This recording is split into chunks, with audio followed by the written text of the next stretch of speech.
أهلا بكم مشاهدينا الكرام متابعينا إلى نشرة الأخبار الطنزاوية من استديوهاتنا المركزية. إلى العناوين.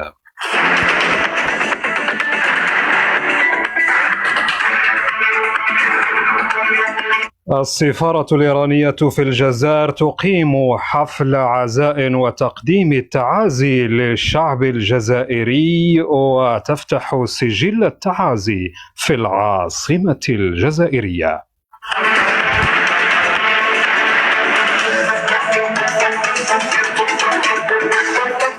طائرة جزائرية تقرر السقوط تضامنا مع الجيش الإيراني للجمهورية الإسلامية الإيرانية جراء ما تتعرض له من العدوان الصهيوني الأمريكي الغاشم.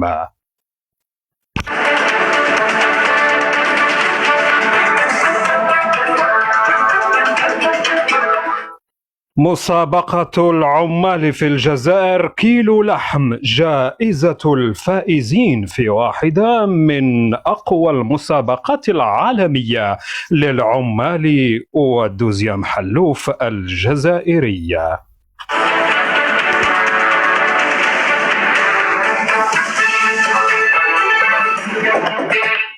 أهلا بكم مشاهدينا، ونربط الاتصال بإدريس العالمي في استديوهاتنا المركزية لنشرة الأخبار الطنزاوية. أهلا بكم. أهلا وسهلا بكم في نشرتنا الطنزاوية المعتادة مباشرة من استديوهاتنا بمنصة إدريس العالمي، ونرحب بموفدنا إلى الجزائر لنستغل تواجده هناك لطرح بعض الأسئلة. دعونا نطرح السؤال الأول: ماذا عن حدث غريب سمعناه في الجزائر عن فتح للسفارة بسفارة إيران بالجزائر لتلقي التعازي؟ إلى هناك نربط الاتصال. أهلا بكم مشاهدينا الكرام متابعينا هنا في الجزائر التي تستمر في وقوفها ونضالها ودعمها لإيران وللجمهورية الإسلامية الإيرانية. قررت السفارة الإيرانية بالجزائر فتح سجل التعازي لمدة يومين على إثر استشهاد المرشد الأعلى في إيران علي خامنائي، الله لا يرحمه. وتجمهر الجزائريون الشيعة وأيضا حتى السياسيين ورؤساء الأحزاب والسفراء البلدان العالمية أمام السفارة الإيرانية في الجزائر العاصمة، وذلك للتوقيع على سجل التعازي تقديما لواجب العزاء في البندرة التي قام بها الصهاينة والأمريكان في حق المرشد الأعلى الإيراني.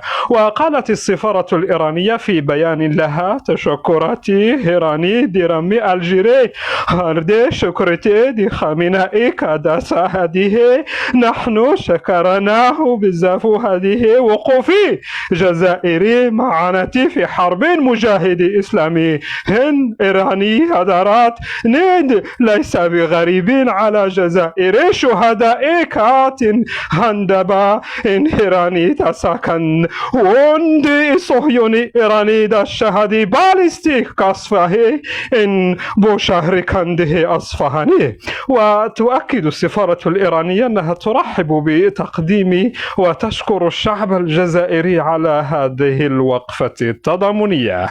من هنا من سفارة في العاصمة الجزائرية من السفارة الإيرانية، خرجوت شهور ديدي مجاهدي إيراني كاتشيري. مشكور موفدنا إلى الجزائر. دعونا نستغل تواجدك وليس ببعيد بمطار بوفريك. سمعنا عن سقوط طائرة من نوع بي او 1900. ما الرسائل وما قراءتك لهذا الحادث؟ أولا تعازينا لمن ماتوا ودعواتنا بالشفاء لمن أصيب. تفضل. تحياتي لكم مشاهدينا الكرام متابعينا من مكان سقوط الطائرة العسكرية التابعة للجيش الشعبي الجزائري سليل جيش التحرير. وفي وضعية متأزمة دولية يقرر الجيش الشعبي الجزائري التضامن مع الجيش الجمهورية الإسلامية الإيرانية عبر إسقاط طائرة عسكرية تابعة للجيش الجزائري في وقفة تضامنية. وهناك ترجيحات تقول بأن الطائرة سقطت خوفا من مرور حاملة الطائرات الأمريكية في المياه الإقليمية الجزائرية في اتجاه إيران. وأيضا تحليلات جيوستراتيجية من محللين ودكاترة جزائريين يقولون بأن الخطوة التي أقدمت عليها الجزائر هي خطوة استراتيجية لتظهر للعالم بأنها مقردة والجيش ديالها مسخسخ مدقدق، فبلا ما تضربونا حنا تنطيحوا غير بوحدنا.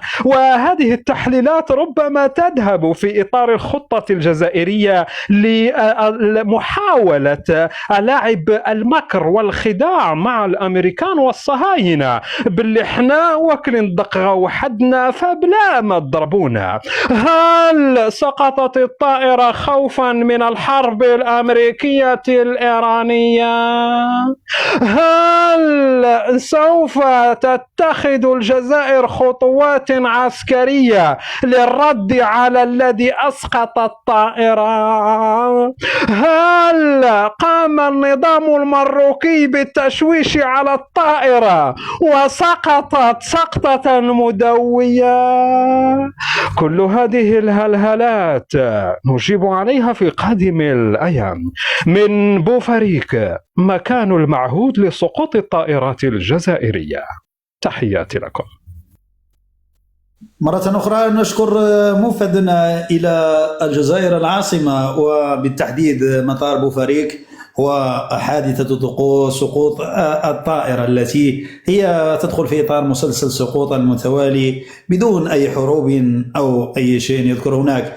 دعونا نستغل في آخر سؤال في حدث غريب تم تنظيم لمبادرة تسمى تقسيم على مستوى أو ما يسمى بالطنبولة حول كيلو لحم في الجزائر. ما صحة هذه الأخبار وما قراءتك لهذه المبادرة الاجتماعية الإنسانية في دولة تعاني مع الأسف؟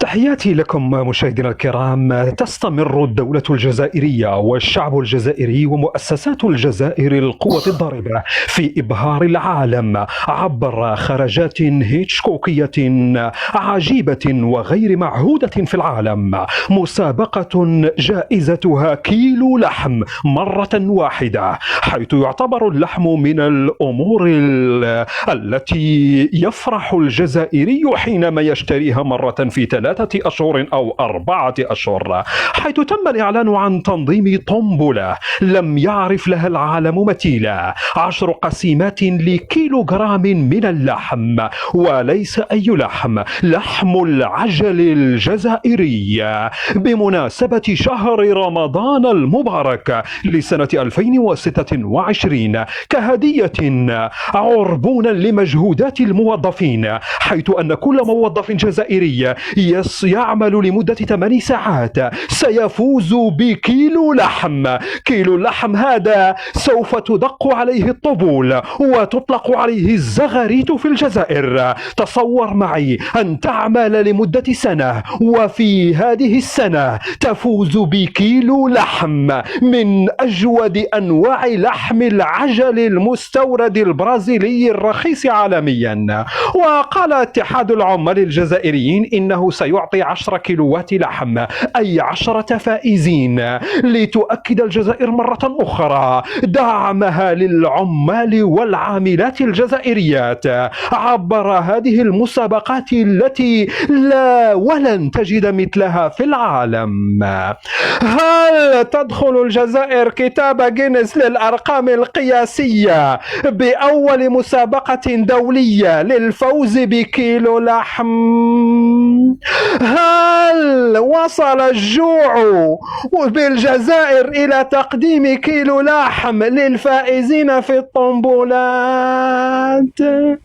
هل يستحيي الشعب الجزائري من مثل هذه المسابقات أم أنه يشجعها؟ هل يشتاق الشعب الجزائري للحم لهذه الدرجة وتصبح تنظيم المسابقات من أجل الفوز بكيلو لحم من العجل الجزائري؟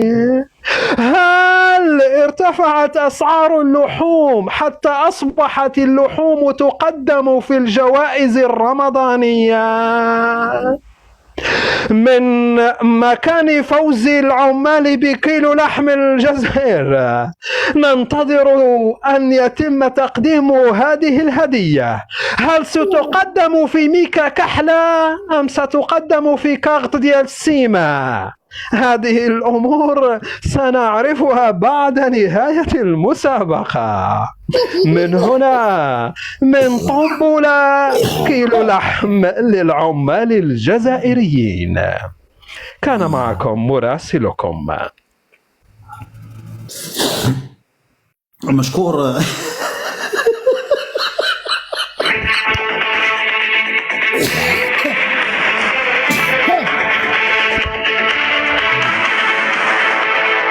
شكرا لكم مشاهدينا الكرام متابعينا، كنتم مع نشرة الأخبار الطنزاوية من استديوهاتنا المركزية مع إدريس العالمي ومراسلنا من كافة أصقاع العالم.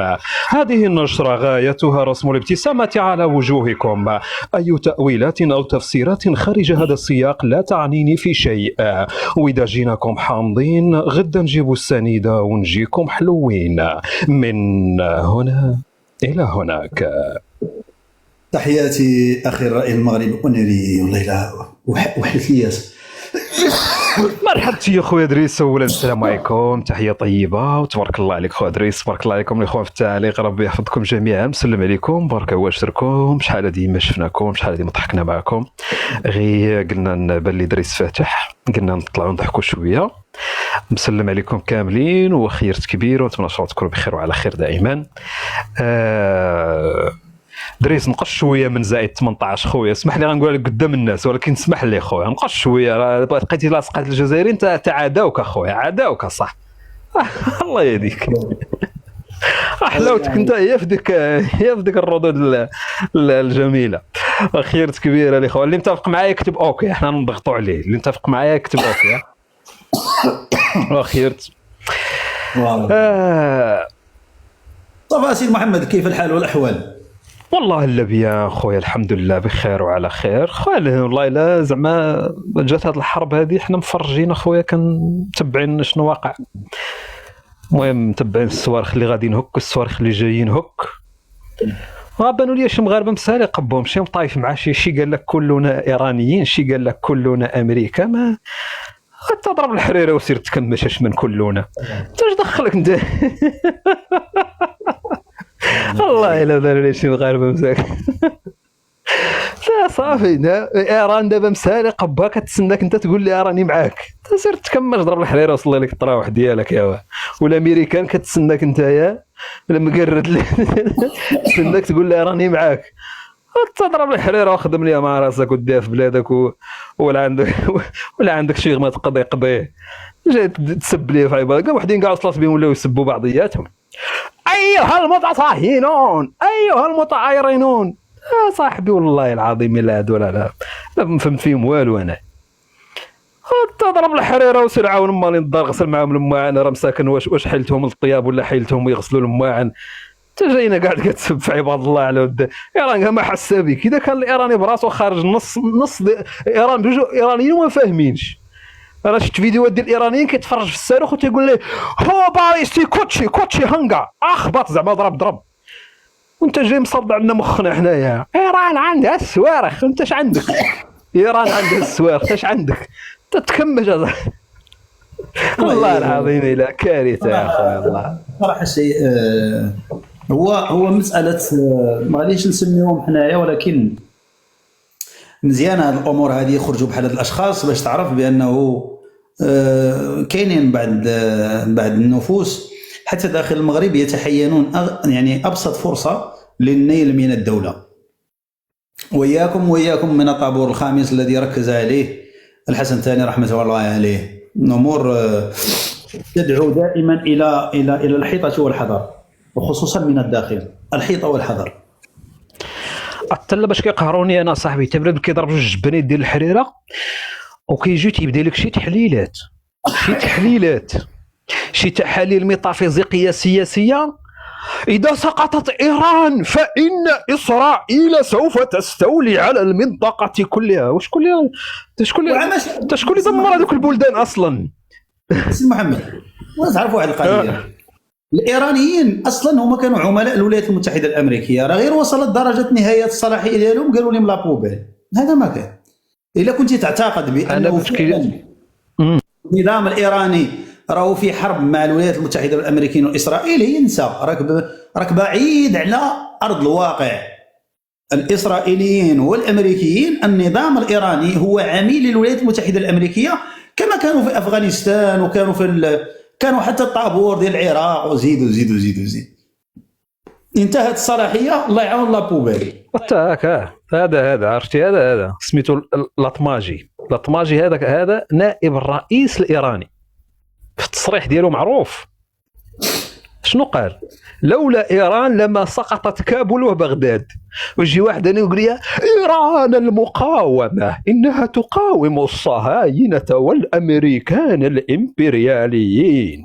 قال إيراني نحن نضيع وتنطر يا نضيع وتكمش يا ولد تنضيع أنا تسير صاحبي أغسل لك ديك الجبانية فاش ضربتي الحريرة وسير تكمش يا تسير اللي عندك انت شغله تقضي ناس مازال مع الاسف زيدك هذا تا هو بلاتي نوريك. خلينا نستقبلوا زيدكم. هذا وزير ايراني سابق، هذا وزير كيقول لك نسيطر على 4 عواصم عربيه وزيد مع جميع العواصم العربيه اللي دخلوا ارض خرافي. هذا ما كان. وخير خويا دريس وتحيه طيبه خويا. خليك معنا سيدي محمد، خليك لكم. اي مرحبا خليك معنا اخت مريم. مساء الخير استاذه مريم طلعت هنا ونسيت راسها، غادي تكون تغسل في الماعين ولا واش ديال نورمال.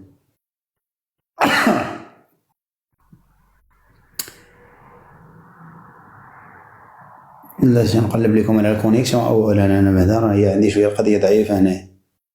تسمعوني مزيان الشباب ياك؟ الصوت مزيان ما في لا تقطع لا والو سبو؟ لا الصوت ناضي وخير ناضي بعد ديما ناضي مزيان. دونك عندنا فقط مشكل في الريزو، مي سي با غراف. خليكم معنا دقيقه.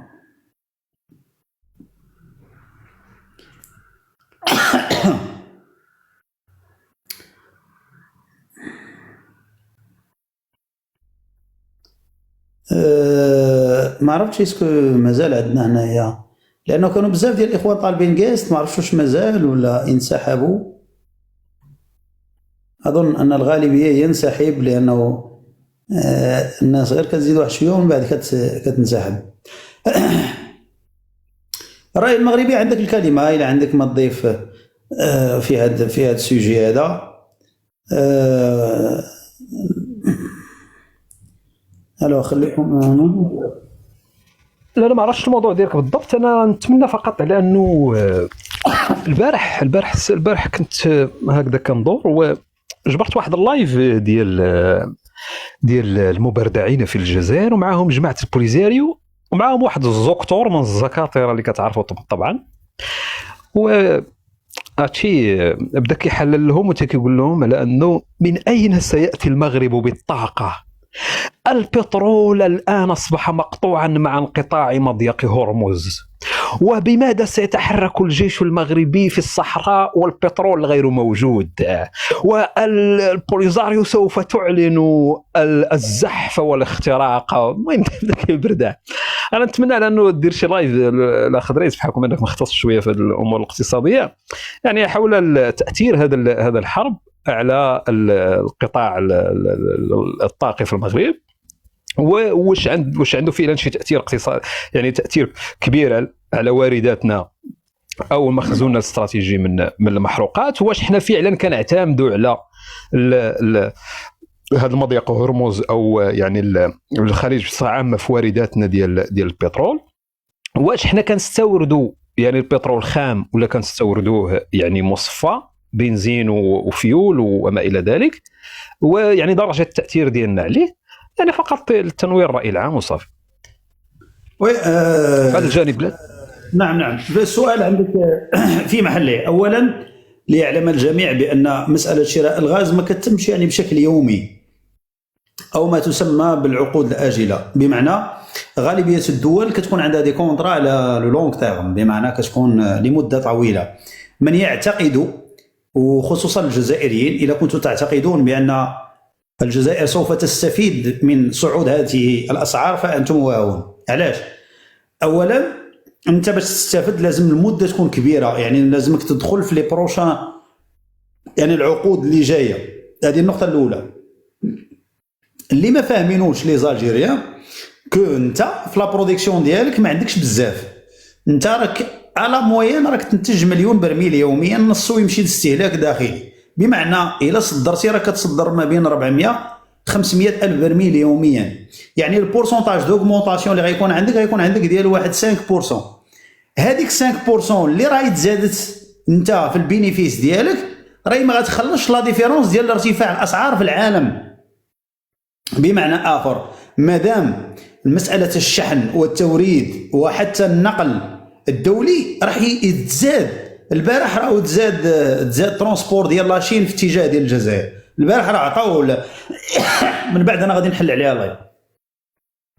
يعني انت الا تزادتك 2 دراهم في البرميل راك ما غاديش انت تخلص لا ديفيرونس ديال ارتفاع الاسعار في جميع المواد اللي كاينه في العالم. يعني الكونتر بارتي ديالها بالعكس انت اكثر متضررا منا حنا. تخيل انت هذه ما غاديش تدخل انت كاع في راسك بان الجزائر سوف تتضرر اكثر منا حنا. علاش؟ لانك انت اولا راك بارم عقود اجله مع الاتحاد الاوروبي، مع اسبانيا ومع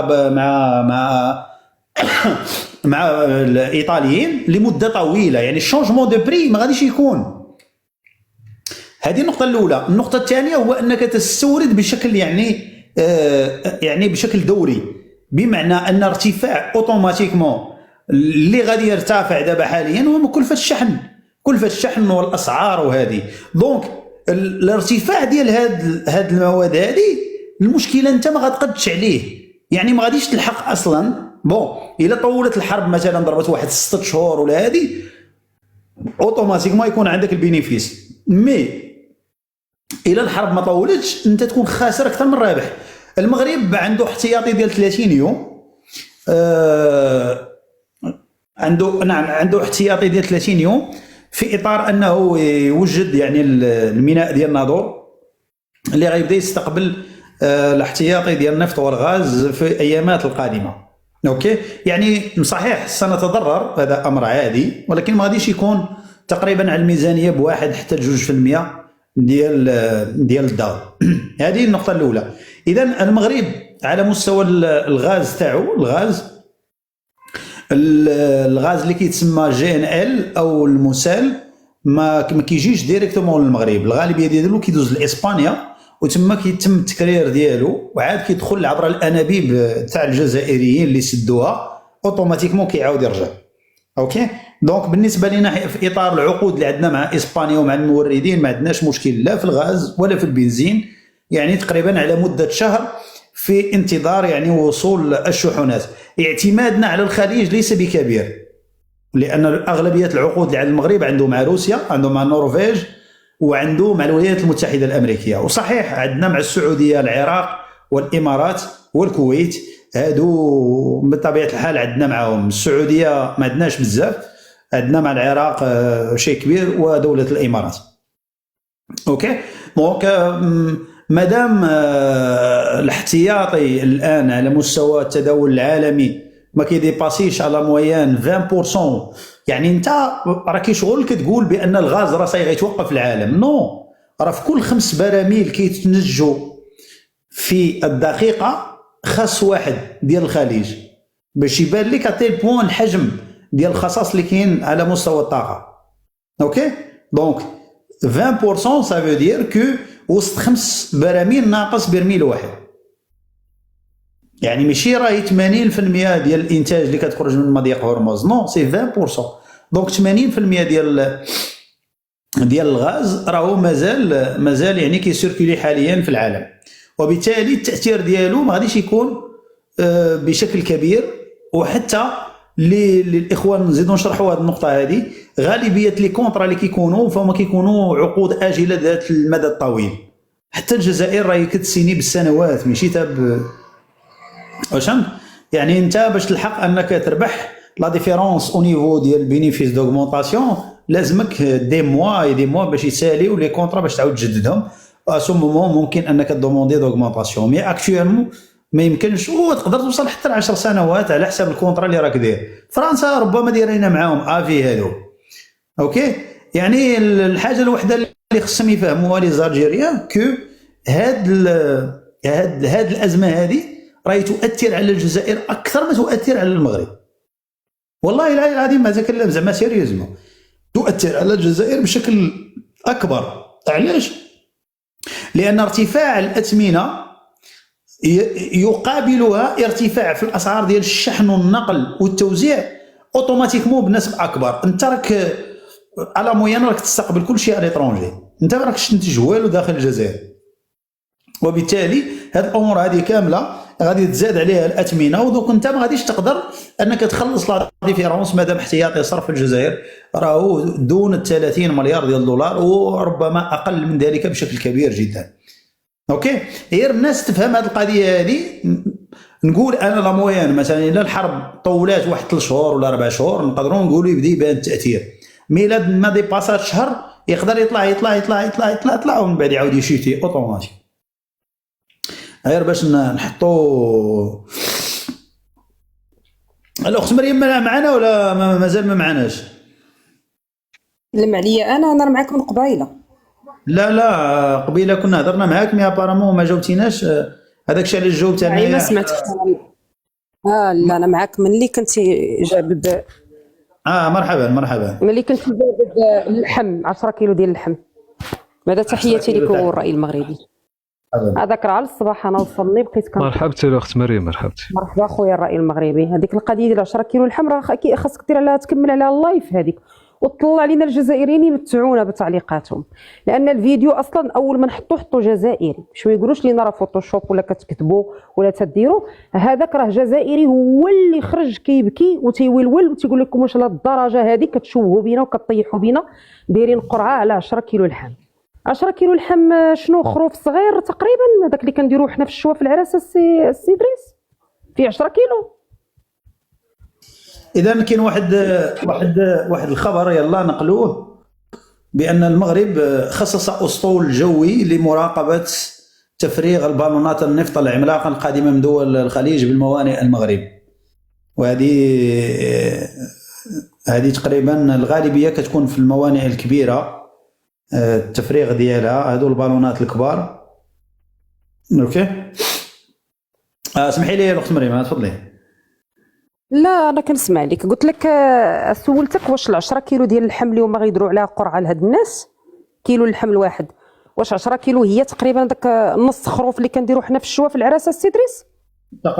تقريبا 10 كيلو مجموعه على 1000 تسنى ان بنادم يجي فيه. ما هي كارثه والله لا كارثه.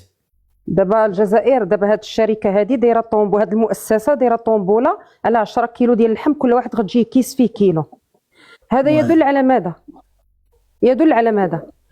والله كيدل على ان فعلا ان الجزائري ما تياكلش اللحم. يدل على ان يعني باش دير لي طومبوله على اللحم ديال 10 كيلو وغيجي يحط القسيمه ديالو معناها الجزائري ما تياكلش اللحم. هذا يدل على انكم فعلا كتعيشوا اوضاع كارثيه. هذا يدل على انكم فعلا شعب فقير وهذاك الشيء اللي فيكم كتحاولوا ديروه في بلدان مجاوره. هذا يدل على انكم فعلا كتعانيوا وكتطلعوا لنا تتوسعوا فهمكم في المغاربه. المغربي اللي ولله الحمد ماشي على الشابع اللحم مقهوم من اللحم. واش ماشي عيب ملي تولي تهانوا لهذه الدرجه انه يخرج بيان بحال هذا وفيه الجمهوريه الجزائريه الديمقراطيه الشعبيه؟ واش ما فيكمش النفس؟ واش ما تخرجوش تقولوا هذا الشيء راه عيب؟ انا والله ديرها شي مؤسسه مغربيه نخرج هنا نخرج بوجيون ونبدا نغوت ونقول لهم الله يطيركم. واش ونمشي نحط فيهم شكايه؟ واش لهاد الدرجه نتوما عندكم عادي هذا الشيء؟ انا كنخاطب الجزائريين، واش لهاد الدرجه هذه نتوما العسكر دار فيكم ما بغى؟ واش لهاد الدرجه هذه وليتوا مدلولين طوابير على الملح حتى الملح على كل شيء، ودابا وليتوا عباد الله طومبوله على كيلو اللحم؟ واش لهاد الدرجه؟ انا بغيتكم بعدا والله الا بغيتكم تطلعوا تجاوبوا في اللايف عند السي دريس، لان بصح انا بغيت نفهم.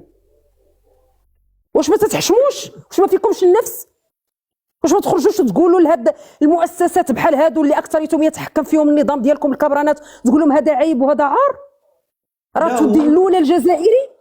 ونزيدك حاجه اخرى مريم، راه الطنبوله دايرينها الناس موظفين، يعني ماشي ناس ما عندهاش فلوس ولا معجزين. راه قريت راه كارثه. كارثه. هادشي علاش انا مخلوعه والله حتى مخلوعه. وكون عادين لكم طنبوله على شي حاجه تستحق قسيمه شراء بحال اللي كيديروا سيادكم، تمشي فيها ثلاجه ولا فيها تلفازه ولا هذه قسيمه الشراء اللي يديروها لك. قسيمه شراء على كيلو اللحم.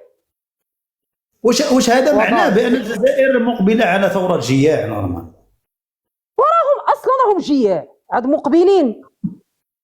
اشاراتهم كلها في هذا رمضان فيما ندوز نقلب دايرين على الاشارات ديال الضوا ديال القبط، الضوا ديال القبط، الضوا ديال القبط، وراه باينه جياع معلفينهم بالعدس والحمص.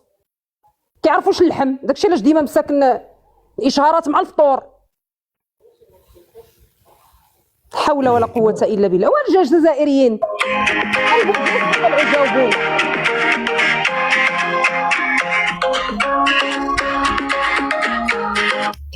الآن إعلان لتنظيم طنبلة في الجزائر.